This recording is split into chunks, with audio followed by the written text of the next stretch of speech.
Okay, gozaimasu guys. So, for today's video is maglilinis tayo kasi darating yung natin, kumiay or coordinator natin dito sa Japan. So, bali ngayon ay Martes guys, no? Wala talaga akong pasok. Kahapon din wala kasi maulan. Ngayon naman is naka-schedule talaga para sa meeting. So, bali mag-aalas 10 na ng umaga dito.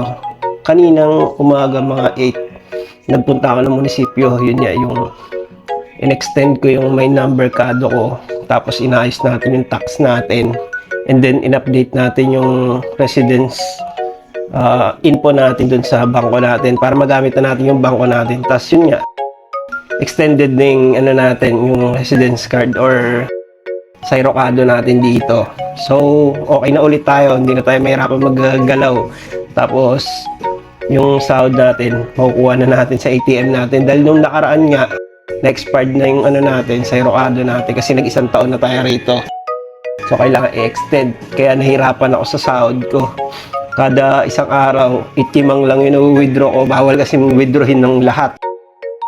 So ngayon, wala ng problema. Ang gagawin natin ngayon guys, maglilinis tayo. Kung nakikita nyo, dito tayo sa gym area namin ni Ituan. Tapos dito rin yung kainan nila. Dati ako kumakain dito. Kaya lang kasi, nagkanya-kanya na kami. Although sila, dito pa rin sila kumakain. Kaya medyo makalat dito. Hindi ko naman sinasabing dugyot sila.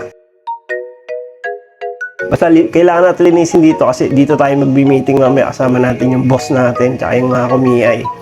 So, andito lang to sa tabi ng kwarto ko guys. Ito yung kwarto ko. Yan, dyan. Kabilang pinto lang. So, lilinisin ko tong kwarto ko. Tapos, lilinisin na rin natin yan.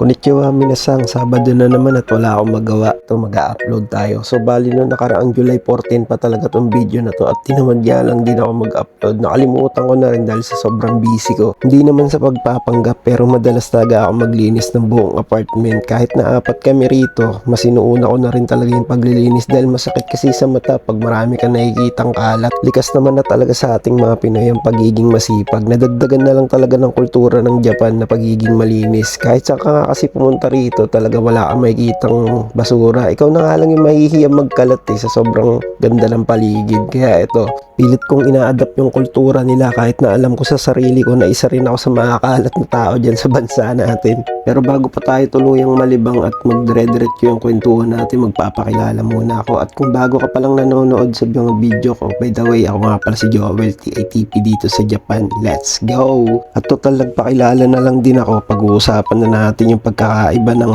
TITP visa holder versus SSW visa holder. At sa mga wala pang idea, magandang pakinggan nyo to. Kasi dito sa Japan, magkaiba ang TITP or Technical Intern Training Program sa SSW or Specified Skilled Workers. Sa madaling salita, TITP, training oriented, habang ang SSW ay work oriented. At ang totoong purpose ng pagiging TITP ay pag-aaral or pagsasanay ng skills. At ang maximum stay karaniwan 3 hanggang 5 taon ng TITP. Pagdating naman sa skills or Japanese exam, karaniwan walang general skills ang exam sa pagpasok. Pagpalit ng employer, mas restricted dahil nakatali sa training plan. Sa salary or working conditions, workers pa rin at sakop ng labor laws. Kung pag-uusapan naman natin yung pamilya, generally hindi pwedeng isama ang pamilya dito lalo na kung TITP ka lang. At sa mga nagbabalak magpunta dito sa Japan o nangangarap na makapagtrabaho dito, merong konting pagbabago na mangyayari na dapat nyong malaman. Kasi next year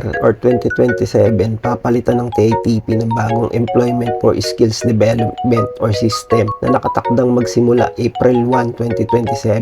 Hindi ibig sabihin nito na biglang mawawala ang existing ng TITP holders. May transition rules lang na mangyayari. Kaya kung balak nyo talaga makapag-Japan, galingan nyo na sa pag-aaral at pilitin nyo makaalis ngayong taon dahil next year medyo may pagbabagong mangyayari. At kung tatanungin nyo naman kung anong mas better bilang visa holder sa pangkahalatan, mas advantageous ang SSW para sa taong ang goal ay magtrabaho sa Japan dahil ang work status talaga siya at mas flexible sa employment. Pero depende ito sa field at qualification mo. Kaya dito sa Japan kahit TITP ka, mag-aaral ka pa rin dahil ang goal mo dapat maging SSW kasi merong 5 bagay na maganda pag SSW ka. Unang-una, mas work-oriented ka. Pangalawa, mas magandang salary protection. Pangatlo, may posibilidad na magpalit ka ng kumpanya kahit anong gusto mo. Pang-apat, may pathway sa SSW2. At pang-lima, may support system ka para sa SSW1. Kaya tara, Japan na kayo para may kasama ako sumakit ang ulo sa pag-aaral. Ang kinaganda lang nito, natututo ka na, sumasahod ka pa ng malaki at nai-enjoy mo. Maganda ring stepping stone ng Japan kung balak mo talagang mag-cross country. Kasi kumbaga sa resume, ito yung pinakamabigat na magiging work experience mo. Masyadong makinang sa mata ng mga employer lalo na kung nanggaling ka sa Japan.